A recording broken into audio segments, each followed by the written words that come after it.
Ontario says it will slap a 25% surcharge on electricity exported to the U.S. $70 billion in crude oil, 9 billion cubic meters of LNG, and now electricity? Canada holds all the keys to turn off the lights, and the U.S. will Washington surrender? When Ontario, the largest industrial province in Canada, announced it would impose a 25% tariff on electricity exports to the U.S. In reality, Canada had gained control of one of the strongest cards in this economic battle. Electricity in many U.S. states could go dark if Ottawa decides to halt exports.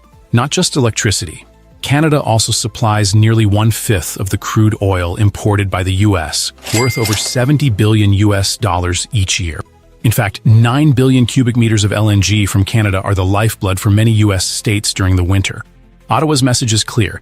If the Trump administration falls through on any more tariffs, we will immediately apply a 25% surcharge on the electricity we export. We will not hesitate to shut off their power as well. The energy relationship between these two countries has now become a dangerous gamble. Not only threatening with energy, Carney targeted the automotive industry, a sector where Canada and the U.S. have a close relationship. In 2024, Canada exported over $30 billion worth of cars and parts to the U.S. Immediately after Trump imposed a 25% tariff on imported cars, Canada responded by revoking tax incentives for U.S. electric vehicles, particularly those from Tesla. This could cause car prices in the U.S. to soar, while also triggering a parts crisis in auto plants in Detroit, driving production costs to unprecedented levels. Carney bluntly stated, "The old relationship we had with the United States, based on deepening integration of our economies and tight security and military cooperations, is over." The U.S. and Canada conduct nearly $45 billion worth of agricultural trade each year, primarily in canola, wheat, meat, and dairy. With Carney's latest move, Canada is threatening to impose retaliatory tariffs on canola, a product valued at $6 billion annually. This could cause the prices of meat and dairy in U.S. supermarkets to skyrocket, driving food inflation to new heights. Experts warn, if Canada truly shuts off the agricultural valve, American citizens will feel the impact immediately through their daily grocery bills. Not only stopping at retaliating with tariffs, Carney quickly initiated negotiations with European and Asian countries seeking alternative markets to the U.S. In fact, preliminary agreements were made with France and the UK regarding energy and automotive supply chains, opening up opportunities for Canada to step out from under the shadow of the U.S. When EU media asked, "Is Canada moving away from the shadow of the U.S.?" Carney answered clearly, We will need to dramatically reduce our reliance on the United States. We will need to pivot our trade relationships elsewhere. And we will need to do things previously thought impossible at speeds we haven't seen. A strong message.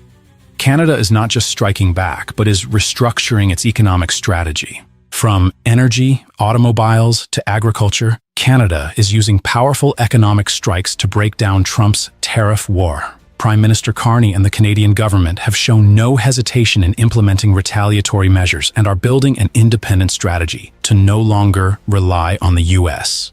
How will Washington respond? Can Canada form strong trade alliances with Europe and Asia to reduce reliance on the U.S.? The U.S. may face a serious economic crisis if Canada's retaliatory measures are fully implemented. These economic strikes will not only disrupt markets, but could completely alter the North American economic order.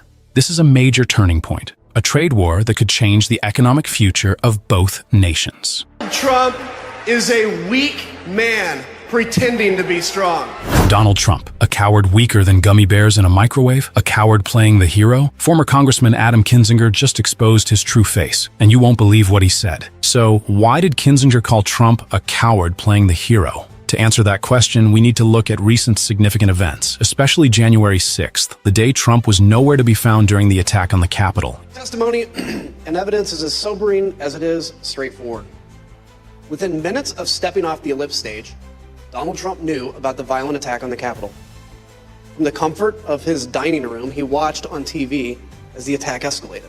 Instead of stepping up and leading the country through a crisis, Trump sat in the White House and watched the events unfold like a reality TV show, an action that can hardly be called strong or brave. Kinzinger's experience in the Iraq military helped him distinguish what true bravery is. Trump, according to him, cannot understand the sacrifice of soldiers, cannot imagine doing things greater than oneself. Trump, with his ego, cannot recognize that fighting for the country or for others is a great sacrifice.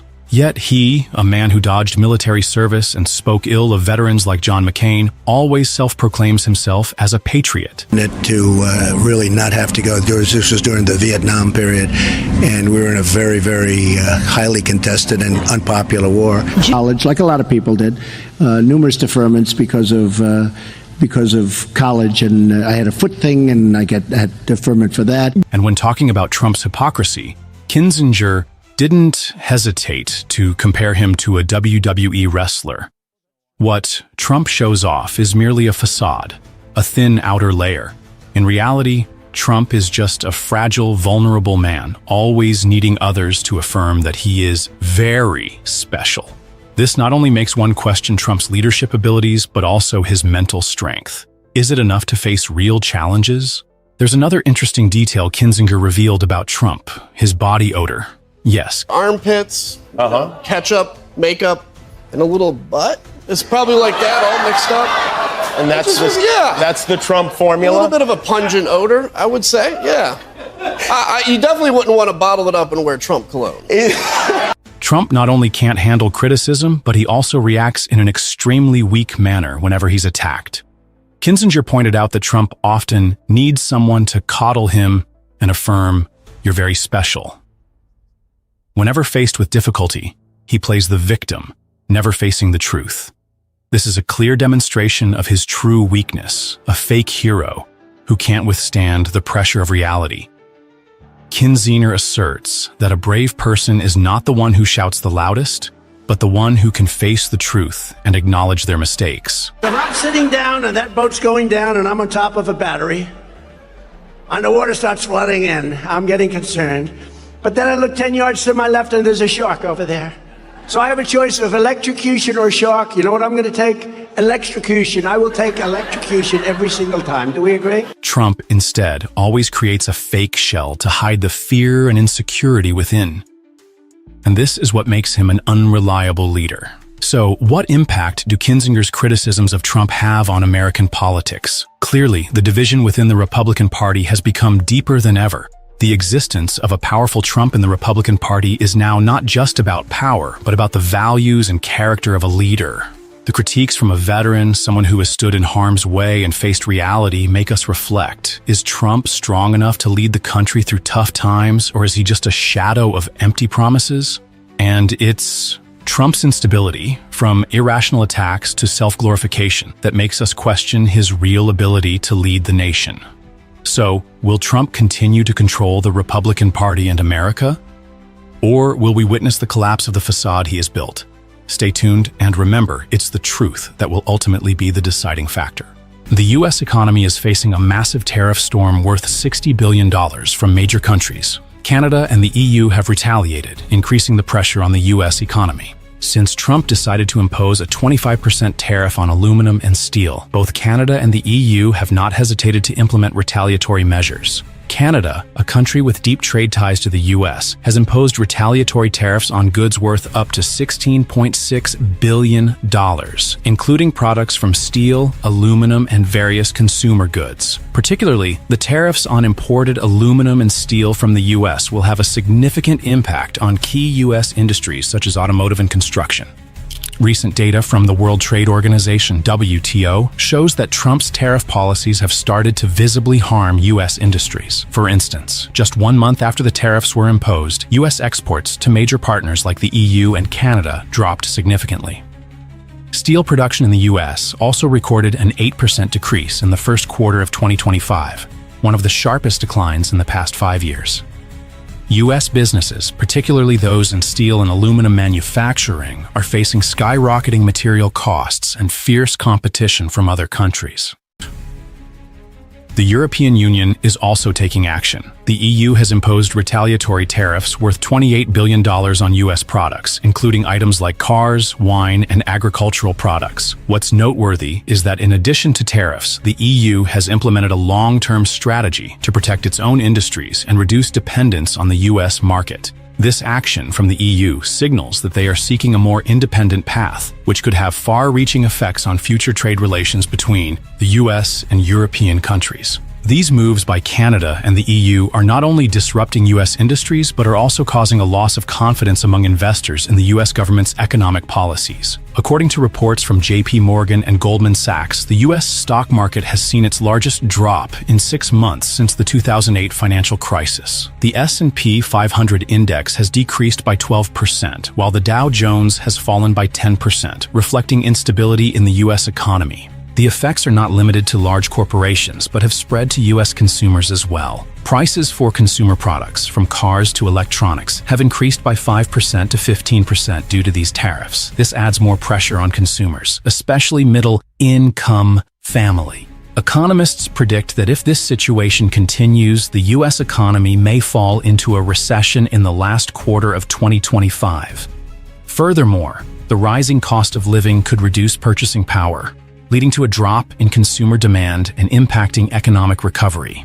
Without timely intervention, this situation could push many individuals into financial hardship. Since the trade war began, there has been division not only among international partners but also within the U.S. itself. Experts argue that without a change in policy, the U.S. could continue facing a loss of confidence from its allies and a major risk of a global economic recession. IMF forecasts indicate that if the trade war persists, global economic growth will slow, and the U.S. economy could shrink by up to 2% in 2026. This will affect key industries and directly impact people's lives, with higher prices and fewer job opportunities. If the U.S. does not find a solution, this instability could continue to spread worldwide. While there are many pessimistic forecasts, there is still a possibility that the U.S. will find a way to resolve the situation. Negotiations between the U.S. and its international partners will continue, and in a volatile world, reaching fairer trade agreements could help stabilize the economy and restore international relations. However, this requires a major adjustment in policies and a long-term strategy, rather than short-term decisions. Can the U.S. overcome this tariff storm? Will Trump's trade decisions help the U.S. economy recover, or will they lead the country into a prolonged recession? The U.S. has just imposed a 50% tariff on Canadian goods, with a shocking condition for removal. Canada must become the 51st state. This unprecedented policy has sparked outrage across economic, political, and business circles. A top economist has taken to the airwaves to slam the move, questioning whether it is a strategic play or a catastrophic gamble. On March 10, 2025, the U.S. administration announced a 50% tariff on all Canadian imports. While America has used tariffs as a trade weapon before, this is the first time such an extreme condition has been tied to a tariff rollback. Canada must become part of the U.S. The U.S. and Canada are deeply intertwined economic partners.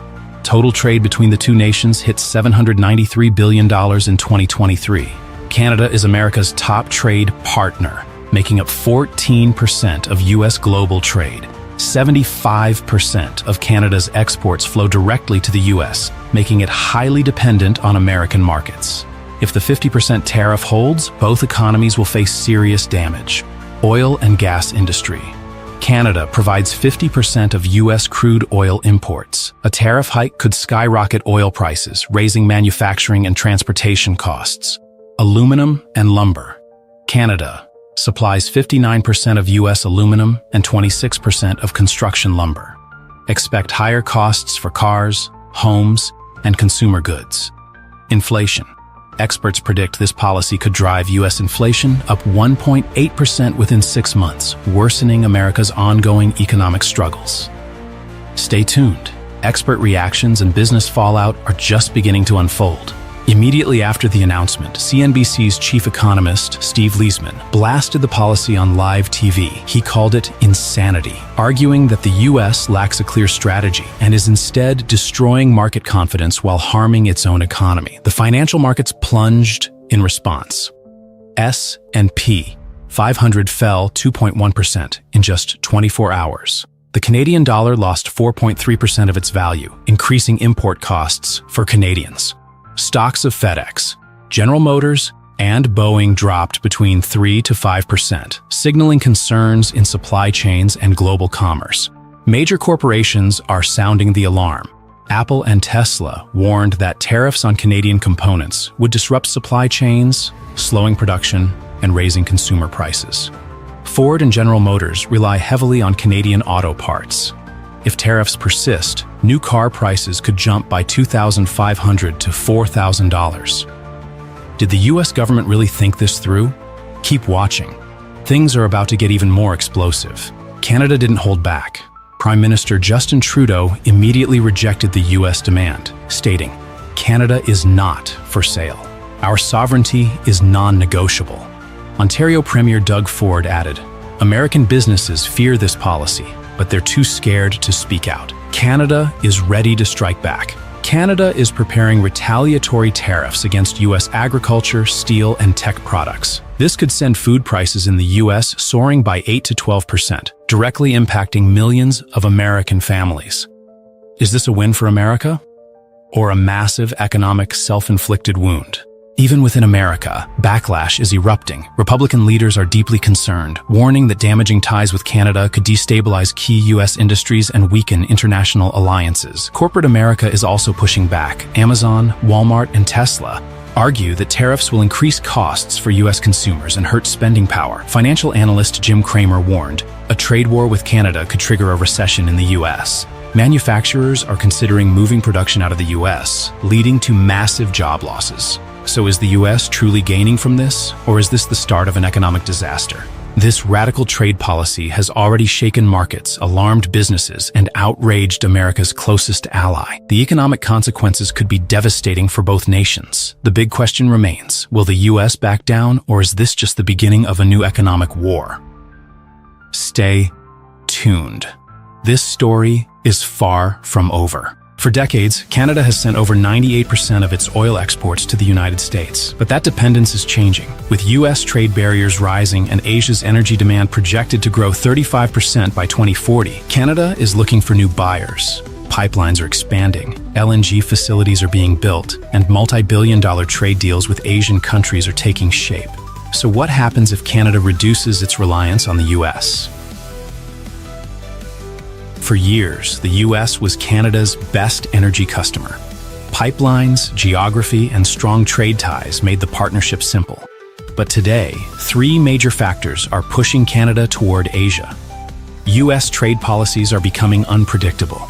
Under the Trump administration, Canada faced tariffs of 25% on steel and 10% on aluminum. Although crude oil wasn't affected, the risk of future tariffs remains. If Washington imposes restrictions on Canadian energy, it could cost Canada billions in lost revenue. Asia's energy demand is skyrocketing. By 2040, China alone is expected to consume over 15 million barrels of oil per day, double Canada's entire current production. India's demand is also surging, projected to rise over 50% in the next 2 decades. With this massive demand, Canada sees an opportunity to diversify its exports. Overdependence on the U.S. is risky. Right now, Canada sends over 3.7 million barrels of oil per day to the U.S. That means any economic downturn or policy shift in Washington directly impacts Canada's energy sector. To secure its future, Canada is making bold moves to bypass U.S. dependence.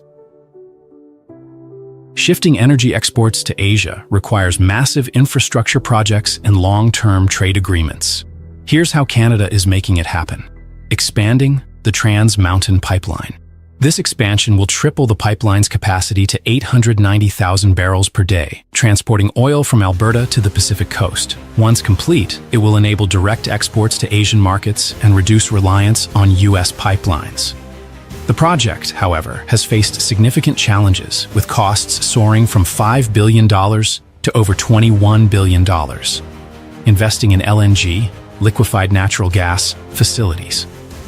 The LNG Canada project in British Columbia, a $40 billion venture led by Shell, is the largest private sector investment in Canadian history.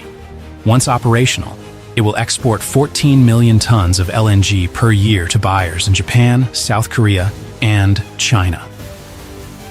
With the U.S. currently dominating global LNG exports, Canada is racing to claim a share of the market, securing long-term trade deals. Japan and South Korea, which import over 80% of their energy, are seeking stable suppliers outside the Middle East. Canada is positioning itself as a secure and geopolitically stable alternative to Russia and OPEC countries. With these investments, Canada is reshaping its role in global energy trade. Canada's pivot to Asia won't just impact its own economy. It will have significant consequences for the U.S. Higher costs for U.S. refineries. Canada supplies over 50% of U.S. crude oil imports, helping keep fuel prices stable.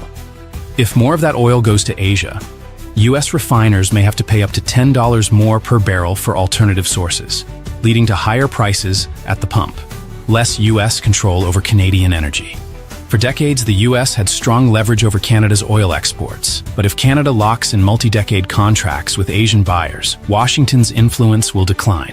A shift in North America's energy dynamics. With the U.S. projected to become a net oil importer again by 2030, losing a secure supplier like Canada could force Washington to rethink its energy policies. Will the U.S. work to keep Canada as its primary supplier? Or will it impose new trade barriers?